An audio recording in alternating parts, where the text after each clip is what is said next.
너는 이것을 알라. 말세 고통하는 때가 이르러 사람들이 자기를 사랑하며 돈을 사랑하며 자랑하며 교만하며 비방하며 부모를 거역하며 감사하지 아니하며 거룩하지 아니하며 무정하며 원통함을 풀지 아니하며 모함하며 절제하지 못하며 사나우며 선한 것을 좋아하지 아니하며 배신하며 조급하며 자만하며 쾌락을 사랑하기를 하나님 사랑하는 것보다 더하며 경건의 모양은 있으나 경건의 능력은 부인하니 이 같은 자들에게서 내가 돌아서라. 오늘은 우리를 고통에 빠뜨리는 것들에 대해서 묵상하겠습니다. 우리 계속 고난, 고통을 주제로 한 달간 묵상 이어가고 있는데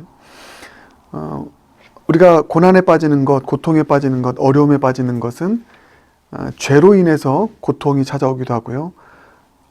때로는 의 때문에, 하나님의 선하신 섭리와 계획 때문에, 욥과 같은 의로운 삶을 살아가는 자들도 하나님의 선하신 어떤 섭리와 계획 속에서 고통을 당하게 하십니다. 근데 오늘 본문은 죄 때문에 당하는 고통에 대한 이야기입니다. 그래서 1절을 보면 너는 이것을 알라. 말세에, 이게 마지막 때죠. 이 말세는 지금의 때입니다. 우리가 살아가고 있는 때가 예수님 재림하실 때까지가 바로 이 말세의 때다. 이때 고통하는 때가 이르러 라고 말씀하고 있습니다. 그래서 고통에 대해서 이야기하고 있죠.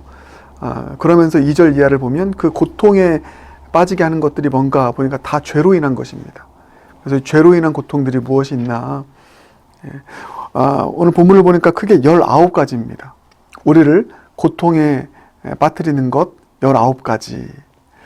여러분, 이 19가지를 오늘 한번 여러분 스스로가 읽어가면서 한번 하나하나씩 묵상해 가길 원합니다. 그리고 혹시 나에게 있는 이 고통에 빠지게 만드는 것들은 무엇인가 한번 여러분 점검하고 체크할 수 있길 바라겠습니다. 먼저 그 19가지를 함께 살펴볼까요? 우리를 고통에 빠지게 만드는 죄들. 자, 2절부터 보겠습니다. 먼저 첫 번째, 사람들이 자기를 사랑하며. 자기 사랑입니다. 주 안에서 나를 아끼고 존귀 여기는 사랑은 필요하지만 여기서 말하는 자기 사랑은 무엇입니까? 이기적인 자기 사랑이죠. 이기적인 자기 사랑. 그러니까 이기적으로 자기만 생각하는 것. 그래서 남들에게 피해를 주겠죠. 이기적인 자기 사랑을 의미하는 것입니다. 이것은 분명 나도 고통에 빠뜨리고 남도 고통에 빠뜨리는 것이겠죠. 신앙적으로 얘기한다면 여기서의 자기 사랑은 자기 부인의 반대말입니다. 예수님은 우리 자신을 부인해라 말씀하고 있습니다. 그러니까 내가 죄인됨을 인정하고 겸손함으로 무릎 꿇어라. 이게 자기 부인 아닙니까? 그런데 자기 사랑은 신앙적으로 그 반대라는 것이죠. 자기 부인이 아닙니다. 자신의 죄를 인정하지 않습니다. 자신이 죄인이라는 것을 인정하지 않는 것입니다. 그래서 이기적으로 자기를 사랑하며 자기만 생각하며 살아가는 것. 이게 자기 사랑이고요. 두 번째, 돈을 사랑하며. 돈 사랑. 여러분, 돈은 사랑하는 것이 아니라 뭐라고 했습니까? 사용하는 것이라고 말씀드렸습니다. 돈을 사랑한다는 것은 돈이 목적이 되는 것입니다. 수단이 아니라 목적이 되는 것. 돈이 목적이 되어서 하나님보다 돈을 더 사랑하는 것. 이것이, 그리고 어떤 인격들보다 이 물질인 돈을 더 사랑하는 것. 그래서 돈이 목적이 되어버린 것. 큰 고통을 결국 안겨다 주는 것이죠. 그다음 세 번째, 자랑하며. 자기 자신을 자랑하는 것. 네 번째, 교만하며. 교만하다는 것은 누구 위에 있다라고 하는 것을 의미합니다. 내가 모든 사람들보다 더 위에 있다고 생각하면서 사람들을 아래로 look down 하는 것. 멸시하고 깔보는 것. 이게 교만입니다.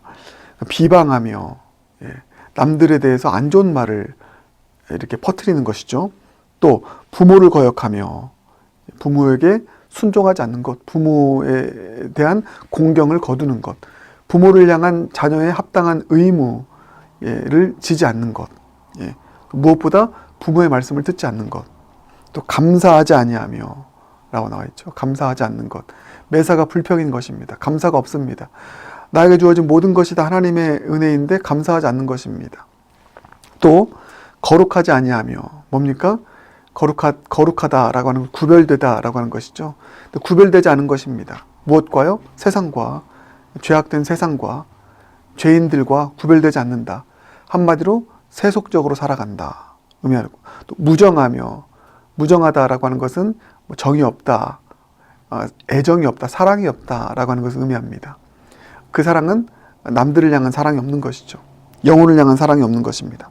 또 원통함을 풀지 아니하며, 원통함, 누군가로부터 받은 어떤 상처와 아픔들이 있을 수 있겠죠. 또 억울함이 있을 수 있겠죠.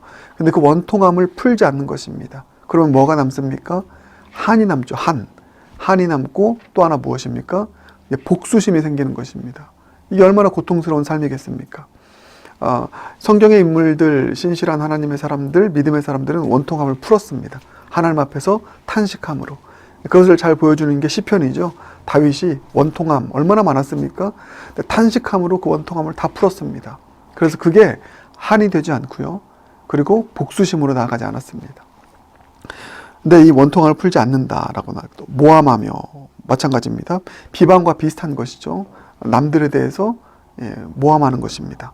안 좋게 거짓으로 그 남들에 대해서 안 좋은 말을 하는 것입니다. 또 절제하지 못하며, 특별히 죄된 삶에 대해서 절제하지 못하는 것이죠. 또 사나우며 온유하지 않습니다. 온유함, 가장 중요한 신앙인의 덕목 가운데 하나라고 그랬죠. 온유하지 못하고 사납다. 말로도 사납고 모습으로도 사납고 행동으로도 사나운. 또 선한 것을 좋아하지 아니하며, 특별히 하나님의 뜻을 행하는 데 있어서, 선을 행하는 데 있어서 그와 같은 삶을 살아가지 않는다.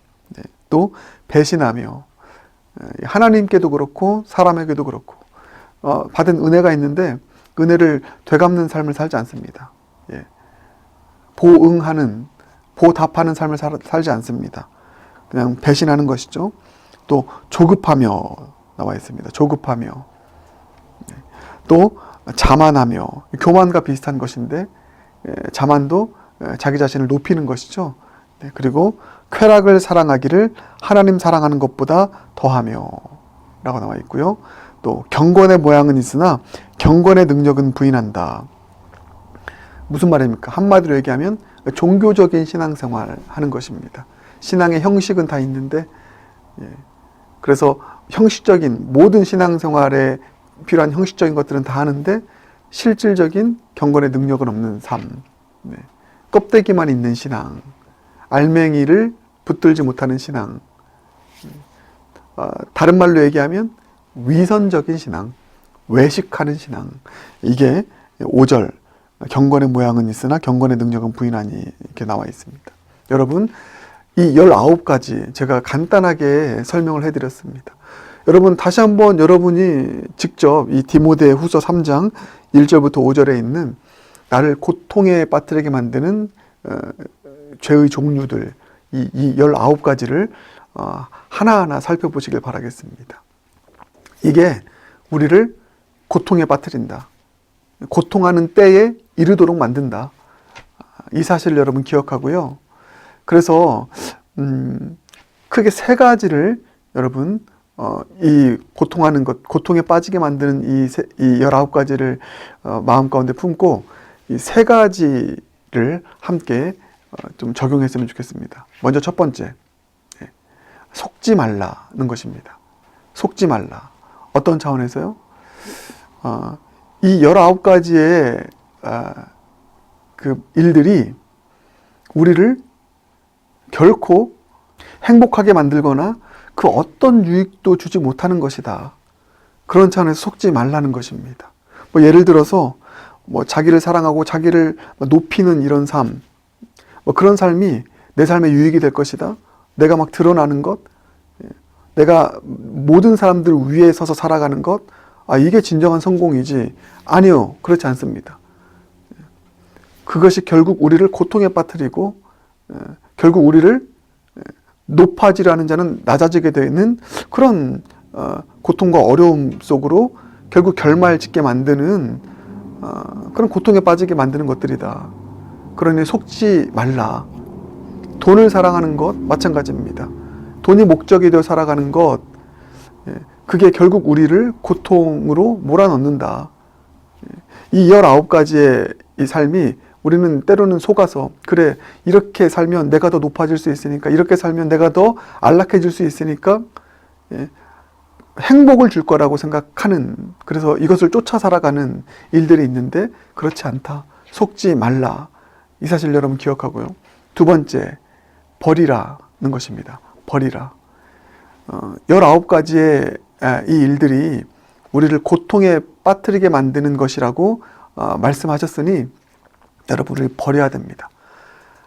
버릴수록 우리는 고통에서 벗어나는 것입니다. 이 19가지 가운데 특별히 여러분, 여러분의 탑5, 가장 여러분에게 있는 여러분을 괴롭게 만드는 이 5가지의 일들이 무엇인가? 5가지를 한번 찾아보시길 바라겠습니다. 그리고 버려내는 것이죠. 왜요? 그게 우리를 더 고통 가운데 살아가도록 만든 재료였기 때문에. 그럼 어떻게 버립니까? 어떻게 버립니까? 하나님의 지혜이신, 지혜의 절정이신 예수 그리스도, 그분의 십자가의 보혈의 능력을 붙잡는 것입니다. 이게 오늘 키워드입니다. 어떻게 버린다고요? 내 힘으로 버릴 수 없습니다. 자기 사랑하고 교만해지고 비방하고 모함하는 것, 내 힘으로 어떻게 버릴 수 있겠습니까? 내 의지로 어떻게 버릴 수 있겠습니까? 하나님의 지혜이신 예수 그리스도 십자가의 보혈의 능력을 의지하여 기도할 때, 그분의 은혜를 구하며 나아갈 때, 그 능력 붙잡고 나아갈 때 십자가의 능력이 이 죄된 삶의 체인으로부터 우리를 끊어내는 능력을 베풀어 주실 줄 믿습니다.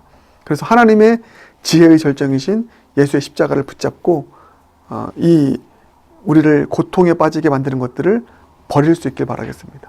마지막 세 번째는 피하라 하는 것입니다. 피하라. 이와 같은 죄된 모습으로 살아가는 그런 자들을 피하라는 것입니다. 그들과 사귀지 말라는 것입니다. 그게 5절 하반절입니다. 경건의 모양은 있으나 경건의 능력은 부인하니 이 같은 자들에게서 내가 돌아서라 라고 말씀합니다. 이런 19가지의 모습을 가지고 살아가는 자들, 그런 자들로부터 돌아서라. 그들과 사귀지 마라. 그들을 따르지 마라. 이렇게 말씀하고 있습니다. 여러분 그렇습니다. 돌아서야 됩니다. 이런 죄악의 모습을 가지고 우리를 고통스럽게 만드는 그런 자들로부터 우리는 돌아서야 됩니다. 사귀지 않아야 됩니다. 사귀지 않고 피하여서, 사귐이 아니라 이렇게 말씀드릴게요. 섬김. 이런 자들은 우리가 사귐으로 나아가서는 안 됩니다. 피하는 것입니다. 그리고 그런 자들은 사귐이 아니라 섬김으로 나아가는 것. 결국 그 영혼들도 변화되어서 새 사람 될 수 있도록 사귐이 아니라, 그들과 동조하며 그들을 따르는 것이 아니라 그들을 위해서, 그들의 변화를 위해서 때로는 기도하고 중보하고, 그리고 그들이 진정으로 주님 앞에 회개하여 돌이킬 수 있도록 섬김의 사역을 이루어 나갈 수 있는 그런 저와 여러분 모두가 되길 주님의 이름으로 축복합니다. 그래서 이 세 가지, 속지 말라, 버리라, 피하라, 이 세 가지를 오늘 여러분 마음 가운데 실천의 동사로 품고 고통의 때가 이르게 만드는 이 19가지로부터 멀리 떨어질 수 있는 저와 여러분 모두가 되길 주님의 이름으로 축복합니다. 기도하겠습니다. 사랑의 주님, 오늘 주신 말씀 우리 마음 가운데 깊이 품습니다. 우리를 고통에 빠뜨리게 만드는 19가지의 이 죄악된 일들 속지 않게 해주시고, 또 버리게 하시고, 또 피하게 하셔서 고통이 아니라 의의 길, 진정한 주 안에서의 행복의 길을 걸어갈 수 있는 우리의 삶 될 수 있도록 은혜 베풀어 주시옵소서. 예수님 존귀하신 이름으로 기도드립니다. 아멘.